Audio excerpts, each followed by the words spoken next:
안녕하세요. 김성길 목사와 함께하는 GTS 말씀 묵상 시간입니다. 오늘은 세 번째 주간의 넷째 날 묵상입니다.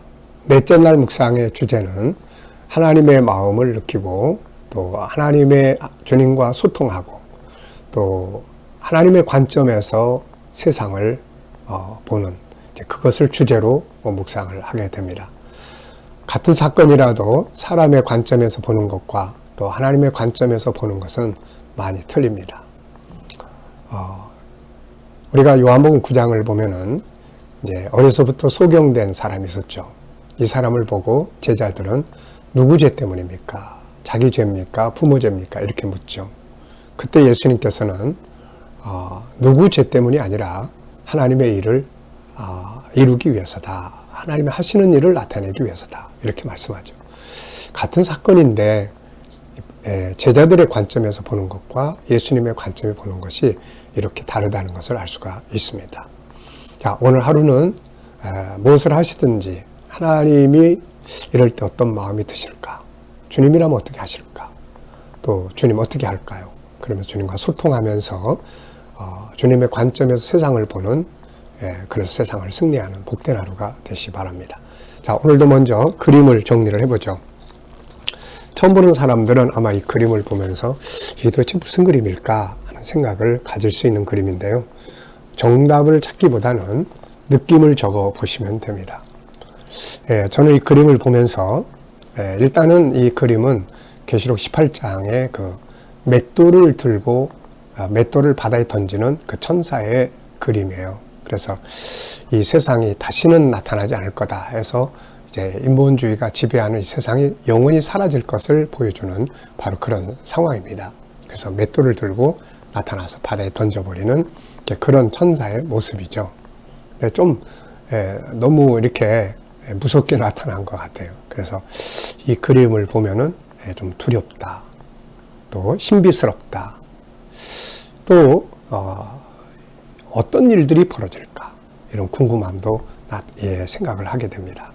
자, 두 번째는 그림 속의 내용물을 찾아보는 건데요. 보이는 부분이 있고 또 보이지 않는 부분이 있습니다. 그래서 보이지는 부분은 누구나 다 볼 수 있는 거죠. 조금만 집중을 하면. 근데 보이지 않는 것이 참 중요해요. 그래서 우리가 세상을 살아갈 때 항상 보이는 부분보다는 보이지 않는 부분을 항상 찾는 것이 중요한 것이죠. 자, 눈에 보이는 부분은 맷돌, 천사, 바다, 그리고 검은 색깔의 하늘, 그리고 이 검은 하늘과 바다, 이런 그 경계선에 아주 이제 안개들이 이렇게 올라오는 그런 그림들. 보이지 않는 부분은 왜 이런 모습의 천사가 등장하는 것일까? 그리고 어떻게 될까? 무슨 일이 일어날까? 이런 생각을 적어봤고요. 세 번째입니다. 그림에서 가장 중요한 것은 무엇인가요? 하나는 맷돌입니다. 이 맷돌. 이제 나중에 내용을 알고 보면은 이 세상을 표현하는 맷돌이에요. 그래서 맷돌을 던짐으로써 이 세상에 다시는 보이지 않는 그런 상황을 보여주고 있는 그림입니다. 그리고 천사가 왜 맷돌을 들고 나타났을까? 그 이유도 중요하다고 생각을 합니다. 이 천사가 맷돌을 들고 나타난 이유. 결국 세상에 던져서, 바다에 던져서, 인본주의가 지배하는 이런 세상은 다시는 나타나지 않는다. 이것을 강조하는 것이죠. 자, 네 번째입니다. 그림을 보고 떠오르는 이야기나 사람, 성경 적어보기입니다. 자, 계시록 먼저 18장의 내용이 제 생각이 납니다. 하나는 천사가 맷돌을 바다에 던지는 그런 장면이에요. 두 번째는 솔로몬의 전도서가 생각이 납니다. 그렇게 호화롭고 아름답고 했던 것들이 나중에 솔로몬이 전도서를 통해서 다 헛되다. 결국은 다 무너지고 사라지는 거니까요. 자, 이 맷돌을 바다에 던지는 것은 바로 그러한 이 세상이 이제 사라지는 것을 이야기하는 거죠. 그렇게 사람들이 좋아하고 그렇게 사람들이 그걸 얻으려고 애썼던 그것들이 결국은 다 사라져버리는 그런 상황을 보여주고 있습니다. 자, 과거, 현재, 미래를 점검해보는 시간입니다. 먼저 이 현재의 그림을 가운데다 두고요. 앞의 그림을 한번 상상해 보시죠. 어떤 그림을 그리면 좋을까요? 이 세상을 바다에 던져버려 다시는 이런 세상이 보이지 않을 거다라는 것을 말씀하고 있기 때문에 앞의 그림은 불타는 세상, 네, 하나님께서 심판하시는 불타는 세상을 그려볼 수 있지 않을까 싶고요. 또 이 그림 다음의 그림은 이제 이 그림이 사라지고 나면은 이제 계시록 21장, 22장 새하늘과 새 땅의 그림이 쫙 나타나게 되죠. 처음 하늘과 처음 땅은 사라졌고 새로운 세계가 나타나게 되는 것이죠. 자, 오늘도 우리 본문 말씀을 한번 또 다 같이 읽어보시죠. 구조는 1514입니다. 1514. 1은 바벨론의 모든 것들이 사라졌음을 이야기하고, 그 다음에 5는 이제 그것을 보는 상인들이 통곡하고, 또 그 선장과 선원들이 또 통곡하고, 그러면서 불타는 그 모든 것들을 보면서 안타까워하는 내용이고요. 뒤에 또 1은 하늘의 성도들은 기뻐하라고 외치는 내용이고요. 그리고 이제 또 4는 이제 이 천사가 맷돌 던져서 다시는 이 세상에 이런 것들이 이제 없어질 거다 하는 이제 그런 내용을 기록하고 있습니다. 구조를 생각하면 훨씬 기억하기가 좋습니다. 자, 본문 다 같이 한번 읽어보겠습니다. 계시록 18장 14절입니다. 바벨론아, 내 영혼이 탐하던 과일이 내게서 떠났으며 맛있는 것들과 빛난 것들이 다 없어졌으니 사람들이 결코 이것들을 다시 보지 못하리로다.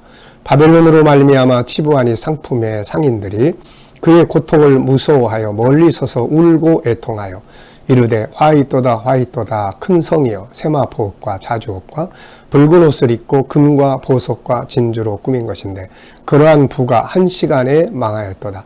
모든 선장과 각처를 다니는 선객들과 선원들과 바다에서 일하는 자들이 멀리 서서 그가 불타는 연기를 보고 외쳐 이르되 이 큰 성과 같은 성이 어디 있느냐 하며 티끌을 자기 머리에 뿌리고 울며 애통하여 외쳐 이르되 화이또다 화이또다 이 큰 성이여 바다에서 배부리는 모든 자들이 너의 보배로운 상품으로 치부하였더니 한 시간에 망하였도다. 하늘과 성도들과 사도들과 선지자들아 그로 말미암아 즐거워하라. 하나님이 너희를 위하여 그에게 심판을 행하셨음이라 하였더라. 이에 한 힘센 천사가 큰 맷돌 같은 돌을 들어 바다에 던져 이르되 큰 성 바벨론이 이같이 비참하게 던져져 결코 다시 보이지 아니하리로다.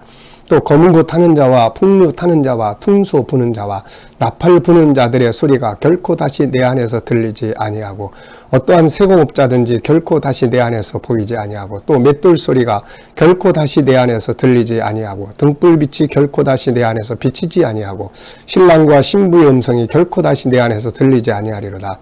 너의 상인들은 땅의 왕족들이라 내 복술로 말미암아 만국이 미혹되었도다.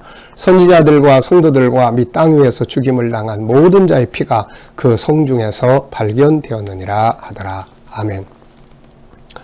자, 어제 감사한 일을 한번 쭉 적어보시고요. 어제 저는 여러 가지 일들이 참 많았습니다. 하나하나가 알고 보면 다 감사한 하나님의 은혜죠. 자, 오늘도 하루를 시작하면서 또 감사한 일들 쭉 적어보시기 바랍니다. 자, 첫 번째입니다. 본문 전체에 나타나고 있는 하나님의 마음은 무엇이라고 생각하나요? 성경은 하나님의 마음이 기록된 책이죠. 하나님의 마음이 글자로 기록된 게 성경이고, 그래서 성령의 감동으로 이 말씀을 보면 하나님의 마음이 느껴지게 됩니다. 이 본문은 하나님의 마음이 어떻게 나타나 있나요? 저는 이런 생각이 들었어요. 하나님은 자기 백성들이 이런 죄의 세상에서 나와서 불타는 재앙을 받지 않고 성도의 길을 아름답게 가다가 새하늘과 새 땅을 기업으로 받기를 바라시는 것, 이게 하나님 마음 아닐까 싶습니다. 자, 두 번째입니다. 본장 전체는 타락한 인본주의 세상을 심판하시는 내용인데 세상을 심판하시는 하나님의 마음은 어떠하실까요? 세상을 심판하실 때 하나님 마음, 우리가 계시록 16장인가요? 봐서 보면은 되었다 이런 말씀이 나와요. 되었다. 세상을 심판하실 때 하나님 마음은 한편에서는 안타깝고 한편에서는 아주 시원한 이런 마음도 드실 겁니다. 네. 자, 세 번째입니다. 20절을 보면 하늘의 성도들과 사도들, 선지자들은 세상이 심판받을 때 기뻐하고 즐거워하라. 이렇게 말씀하고 있어요. 왜냐하면 그들의 눈물과 그들의 피 뿌린 핍박의 대가를 이제 하나님 갚으시는 거니까요. 그래서 성도들은 안타까우면서도 한편에서는 너무너무 감사하고 또 자기들이 구원받은 은혜에 대해서 너무 감격하고 그러겠죠. 이 장면을 보실 때 하나님 마음 어떠실까? 네, 하나님이 아마 크게 기뻐하시고 이때가 바로 하나님 뜻이 완성되고 하나님의 이름이 거룩히 여겨지는 그런 곳이죠. 세상도 이제는 하나님을 알고 그러나 때가 늦어버렸죠. 그래서 하나님 마음이 크게 기뻐하실 겁니다. 자, 18절로 19절에서 느낀 것 적어보고 질문 2개 만들어 봅니다. 자, 18절, 19절. 그가 불타는 연기를 보고 외쳐 이르되 이 큰 성과 같은 성이 어디 있느냐 하며 티끌을 자기 머리에 뿌리고 울며 애통하여 외쳐 이르되 화이토다 화이토다 이 큰 성이여 바다에서 배부리는 모든 자들이 너의 보배로운 상품으로 치부하였더니 한 시간에 망하였도다. 네. 자, 저는 3가지 질문을 적었습니다. 불타는 연기를 보고 애통하는 자들은 누구인가? 17장과 18장을 종합해보면 불타는 연기를 보고 불타는 세상을 보고 애통하는 사람들이 하나는 왕들이에요. 세상의 권력자들. 또 하나는 상인들. 그리고 또 하나는 18장에서 새롭게 나오는데 선장과 배부리는 사람들. 이들이 이제 그 상품들을 운송하고 거래하고 그걸 통해서 이제 돈을 치부를 한 거죠. 그뿐이겠습니까? 그 상품을 사고 팔고 했던 수많은 사람들이 다 불타는 세상을 보면서 슬퍼하고 통곡하고 하게 되는 것이죠. 우린 이 자리에 있지 않고 새하늘과 새 땅에서 하나님 나라의 영광을 누리며 기뻐하고 즐거워하게 되는 것이죠. 그래서 지금 힘들어도 믿음 잘 지키는 것이 제일 중요합니다. 2번째 질문입니다. 세상에 치부하는 보배로운 상품들은 뭔가? 여기서 쭉 소개를 했죠. 앞부분에서 나중에 영혼까지 팔아버리는 그런 현장을 말씀하고 있죠. 자, 3번째는 성도들에게 가장 보배로운 상품들은 뭔가? 우리가 정말로 중요하게 여겨야 될 상품들은 무엇인가? 그것은 바로 진주, 황금 이런 게 아니라 진리, 천국, 말씀, 믿음 이런 것들이겠죠. 자, 오늘 응용해보고 싶은 말씀은 뭔가요? 저는 죄 가운데 행하지 말고 성도가 가야 될 길을 걷자. 네, 성도의 길을 걷자 하는 그런 내용을 적어봤습니다. 자, 오늘 하루는 주님을 좀 더 의식하고 소통하고 또 응답에 반응하면서 주님의 관점으로 세상을 보는 것입니다. 자, 오늘 밑에 기도문 한번 읽어보죠. 하나님과 소통하기, 하나님의 뜻 따라가기, 하나님의 것을 구별하기, 성경을 사랑하기, 십자가와 천국을 잘 알기, 올바른 정체성 갖기, 올바른 가치 살기, 행복한 삶 만들기, 문제 해결 능력 키우기. 네. 자, 오늘도 하루를 참 주 안에서 주신 말씀 기억하면서 성도의 길을 걸으며 승리하시기 바랍니다. 기도하겠습니다. 주님, 오늘도 묵상으로 하루를 시작합니다. 주신 말씀 잘 기억하고 승리하게 하여 주옵소서. 또 오늘도 하나님, 우리와 우리 자녀들이 하나님과 소통하고 하나님의 뜻을 잘 따라가고 하나님의 것들을 구별하고 성경을 사랑하고 십자가와 천국을 잘 알고 올바른 정체성을 갖고 올바른 가치를 살고 행복한 삶을 만들고 문제 해결 능력을 키우게 하여 주옵소서. 주님, 오늘도 우리 자녀들과 친척들, 이웃들 중에 믿지 않는 자들 다 주께 돌아와 구원받게 하여 주시고 또 하나님, 우리 자녀들, 성도들 오늘도 머무는 곳마다 함께 하셔서 코로나로부터 안전하게 지켜주시고 또 주님, 우리 자녀들, 성도들이 일하는 직장과 사업장마다 형통하게 하여 주시며 오늘도 하나님 또 저희들이 일하는 일터들이 복되게 하여 주옵소서. 우리 백신 맞는 자녀들, 성도들 오늘도 후유증 없이 안전하게 보호하여 주옵소서. 아버지, 질병 가운데 치료받는 성도들 모든 질병에서 자유하게 하여 주시고 또 주님, 오늘도 이 나라와 민족 지켜주셔서 이 땅에서 코로나가 속히 소멸되게 하여 주시고 또 하나님, 이 나라가 거룩한 땅, 선교의 땅 되게 하여 주시고 이 나라의 지도자들은 모두가 다 지혜를 가지고 이 나라 바른 길로 이끌어가게 하여 주옵소서. 오늘도 세계 곳곳에 있는 선교사님들과 저들의 사역 가운데 함께하여 주시고 또 하나님, 오늘도 또 핍박받는 교회와 성도들이 있으면 끝까지 승리하도록 은혜 베풀어 주시옵소서. 감사하며 예수님의 이름으로 기도하옵나이다. 아멘.